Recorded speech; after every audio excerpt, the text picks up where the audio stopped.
sending this message whilst feeling slightly deranged after not being able to run through this cold snap in the UK and all the compacted ice. Oh, it's absolutely terrible. I think this weather is made, or treadmill, sorry, is made for this weather. But a perfect time to ask some questions I've been wanting clarity on for a while. What are all the sessions, workouts that you talk about? Would it be possible to do a dummy's guide to sessions, please? What are strides? What is 886633? That's probably not even a session. But I do hear you talking about progressions of numbers that you do, and they mean nothing to me. If you could detail some of the most common useful sessions you use, what they are and how you structure them, that would be awesome. I would love to tap into a bit of your training magic. Thanks a million, Gemma. Oof, well, I'm going to hand this over to Eddie. I just follow a training plan. You just follow Eddie. But what I do find interesting quite often, even though, I listen to quite a few podcasts, and even though mine is just a copy and paste plan from goodness me, who is it? Anyway, it doesn't matter. It is quite similar to a lot of training plans that, say, Eddie does, or the Inside Running podcast, for example. They are slightly different. Everyone's a different level of athletes, but fundamentally, yeah, they do seem quite similar. Eddie, yeah, what's your take on that? Can we just, before we start, Gary, how is the DJ sideline job going? If you're on YouTube, I hope you're enjoying. What a treat. We can do some backing music. Spin the record. Right. Gemma, I love your question, and I expect a lot of people feel like this, especially when you're starting out. It's a bit like asking your accountant, so how exactly do you balance the books? And it is $1 million question, and it's obviously what I've spent the last 15 years working on. So I can't explain this is exactly what you should be doing.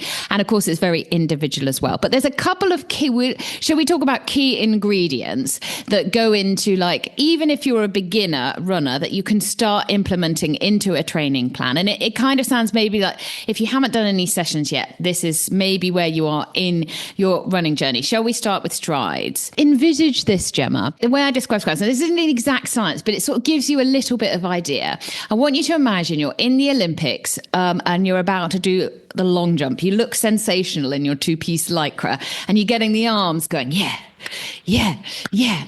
And you're not actually going to do the jump, don't worry, if anyone's going, oh my God, my hamstrings. And you start off down the runway and you start like nice and slow and you sort of leaning into it, and then slowly you get to that top end speed. And for about 5 or 6 steps, you're running. You look the most sensational runner that you can be. Everything is flowing. The hips are under the body. The arms and shoulders are relaxed. You're pinging along nicely. And then instead of the long jump, whoop, crowd disappears. You're back on the road outside your house. And then you slowly take that pace back down. So that is what strides are. What is the point of them? Well, very basically, if you go and put a couple of, I always like to advise people to go a little bit uphill on their strides because you're looking for that, not top end speed, but you're going faster than they probably normally do. If you do them slightly uphill, it means your form is naturally going to be into a really good style. Your weight is going to be forward. A little bit of injury risk if you're trying to run flat out and on the flat. So a little bit of uphill, about 20 to 30 seconds. I don't actually like to time my strides. I just do that bit. I work up into it till I'm running that top speed, and I hold that for about 10 strides, and I feel that I can't hold it anymore, and then I drop back down. Without any science, if you do that 4 or 5 times after about 20 minutes of a run and then go back to running, you are going to feel sensational. The first couple, you're going to feel like Tin Man, and the last couple, you should feel like Glinda from Wicked. She's the blonde one, isn't she? She's still beautiful, fancy. It really gets your body moving. It really reminds your body that you're not just a bit of a slogger, that you can run well. It increases your cadence. It makes you think about the biomechanics. You can go on and do the run and the rest of your day. And I like to think of it as a bit of a free workout, because when you're actually doing it, it's quite intense. You do get when I finish my stride, even 20 seconds, I'm like, jog back, you recover really quickly, and it makes such a difference. And I promise you, if you add it to your easy runs a couple of times a week, you will naturally find then when you go to do other runs without strides in, you will feel a better runner. You will feel yourself lifting yourself up. You will feel your cadence going a little bit faster. So it's a really good way, especially if you've never done sessions before, to add into training without having to do any big changes. You don't need any special equipment. And I always do it. Another little starter tip. I do it in the same place so that I can't go home because I can't run past my strides tree and signpost until I've done my strides. Otherwise it's too easy to go, because sometimes they are a bit like, I've got to get my strides done. But if you do them a couple of times a week, I promise you, without any other sessions in your life, they will change the way you feel when you run, and they'll change the way also your cadence when you run. Sorry, Eddie, I wouldn't. Sometimes people walk back to the beginning. Sometimes people jog back to the beginning. Do what feels good. Do what feels good. Sometimes I WhatsApp going back. Sometimes I'm, taking a picture. Do what feels good. Do what works with you. Don't make it into a big deal. The numbers. Okay, the numbers for sessions. This is quite complicated because it's very individual as well. But we'll go to Gary's and my favorite session that we talk about a lot, which is 5, 4, 3, 2, 1. Russell's laughing because he's probably going to go, the Kenyans would do 4 5s, 4 4s, 4 3s, 2 1. But that is the beauty of the session, is that you can make it into anything you like. I always like going down in the numbers. So we're talking about minutes worth of effort here, Gemma. So we're talking about 5 minutes worth of effort, 4 minutes worth of effort, 3 minutes worth of effort, 2 minutes. If you're just starting out training, you want that effort, if you add them all together, to be about, I often find about 12 to 15 minutes. If you're just starting, is about as much work as you want to do, thinking about consistency and injury proofing. And as you get to be like old and over the hill, like all of us coaches, we can probably do about 30 minutes quality work, sometimes even 40, but that requires a bit of recovery. So as you're starting off, look for those numbers to add up to about 12, 15, 20. You can slowly progress it. If you're just starting, think about the recovery in between. If you want to make it easier, this is super simple, have a longer recovery. If you want to make it harder, have a shorter recovery. You can mix it up. So those are the real basics. That's what we're talking about, the numbers. Why do we do it? Makes you fitter, makes you faster, makes you feel like Russell, makes you feel sensational. If we do the same pace all the time, the body gets really good at running that same pace all the time. If we want to get fitter and we want to get faster, we have to just keep nudging it and go, by the way, push a little bit, add a bit of recovery, go back, push a little. So if you're thinking about starting with something, you're not sure where to start, I just prescribe 10 minutes and do 1 minute steady, 1 minute easy, 1 minute steady, 1 minute easy. Job done. See how you feel. And it doesn't need to be a sprint, okay? This needs to be consistent. I always talk about third and fourth gear. Stay in those gears, save that fifth gear for when you really need it. Always walk away going, I could have done one more. I could have done one more. I could have gone a little bit faster, and you'll live to fight another day. Russell? Oh gosh! Oh, wow, you nailed it. I mean, did I? Okay, yeah, you guys were like, loved it. I wasn't sure if it's so hard to explain, isn't it? Of how you break down sessions. And what's your favorite session, Russell? If you're like go-to of like, I've not planned a session, what am I going to do? So I have favorites, and every coach does have different favorites, but it doesn't really come down to much more than personal preference at the end of the day. I like the phrase, is it methods are many, principles are few? And I exactly. I love that. Mm-hmm. So there's no right way to skin a cat. Is there? Oh, that's horrible. This is taking a turn. So there's 3 different energy systems in the body, and they're all running all the time. And if, like Eddie said, if you just stick with one, you are going to plateau, and you're going to find that you get to a place of diminishing return. So just going out for simple, easy runs for the rest of your life. If you are interested in getting faster, at some point, you're going to need to change it up from that. Strides, definitely. Even if there's no science behind it, just look at what the best runners are doing. I find that to be the best science. They would have dumped it by now if it didn't work. it 100% works. Running economy, muscle recruitment, all that science has come in off the back of good coaching and good athletes finding out for themselves.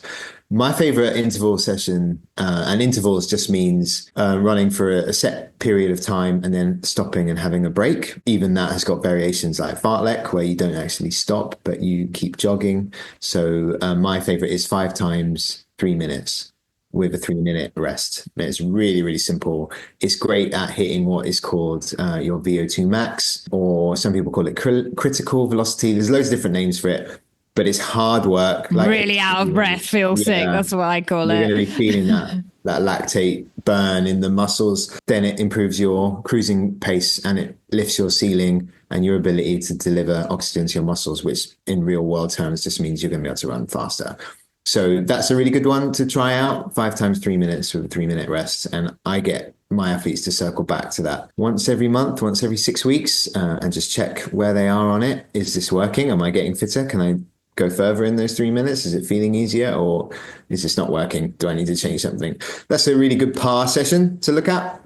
But the other one is like progression, which is a brilliant session. So if you were going to go out and run 5 miles, I think you mentioned progression in your question, just try and make every mile quicker than the last one. That's a brilliant session, and you warm up into it, so you're also a bit safer and less likely to get injured. It seems to work really well, and the human body responds really well and really naturally to that. You can be surprised how fast you're going by the end of that run compared to how awful it felt at the beginning. That's something else I would look at. But yeah, that would be my favorites. Would you ever go? I imagine all of our listeners are trail and ultra runners. Would you ever do like anaerobic stuff? Totally. Yeah, you need to hit your anaerobic system. You got to work all the systems. God, I never do that. Level 5. The silly Garmin coach didn't tell you to do anaerobic. But you need to have Totally the base need in order to work that top end system. It's something, Gemma, that you don't need to really worry about. The strides will probably start pulling you into just a top for a few seconds of that. Start build the base first. Build the base, add the strides, add some 3-2-1s or something very slowly. Just think of Mary Berry recipe. Nice and easy. She makes it look all easy. Just add little bits at the time and just thinking, I want to be easy, not out of breath, medium, just a little bit out of breath. And once a week, I want to go really out of breath. Trish? Yeah, so I think it's the simplest way I would just put it is that if as a beginner, go shorter. So, really shorter time. So something like 30 seconds, for example, is excellent for beginners. And essentially what you're trying to do is build up your power at, short intervals like that are fantastic for power and developing those fast twitch fibers. For a beginner, it's a much easier way to get into it.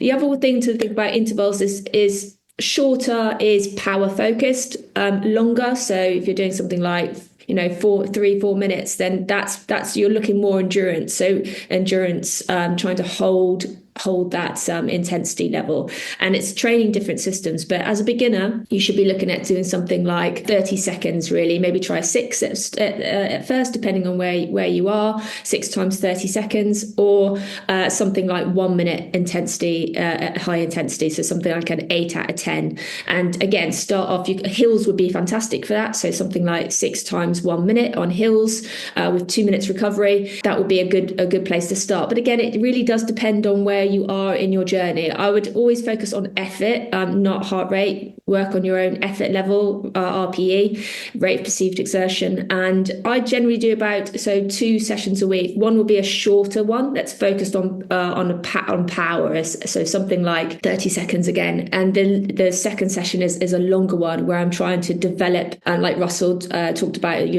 develop that system, where you develop your threshold system essentially.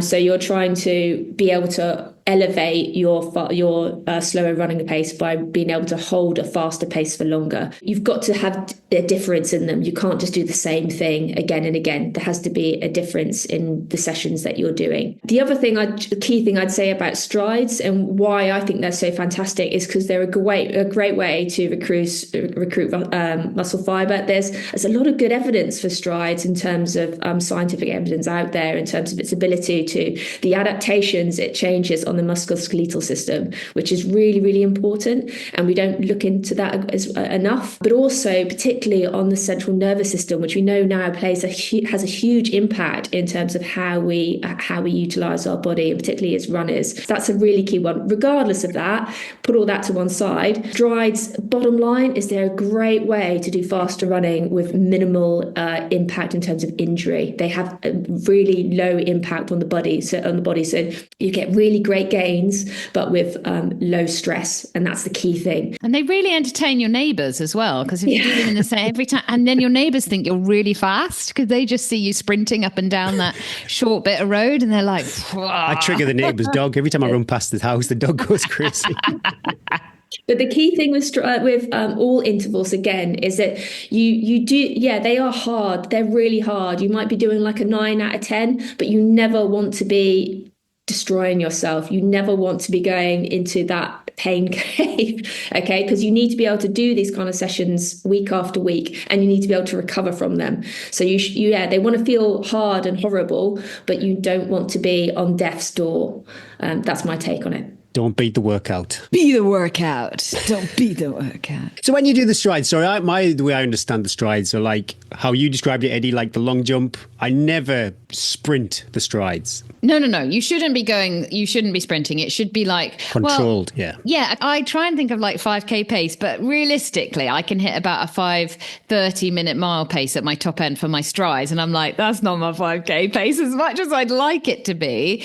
But so that's why I always encourage people to go by feel, like build up into it and just feel. Because some days as well, I'm like struggle to get 7-minute mile on my strides because I'm clanky and I'm tired and it's cold outside. So really, the pace is irrelevant. It should just be the feel. I never get guys to look at times. I just say I just like gradual. Well, I only look because I like seeing a 5 because it's the only time I ever see a 5 these days on my strides. It should totally be feel. Shoulders relaxed, hips forward. Those few seconds when you're running and you think the main aim of strides, this could be on a t-shirt, is just to feel sensational and drop down and remind yourself that you still got it.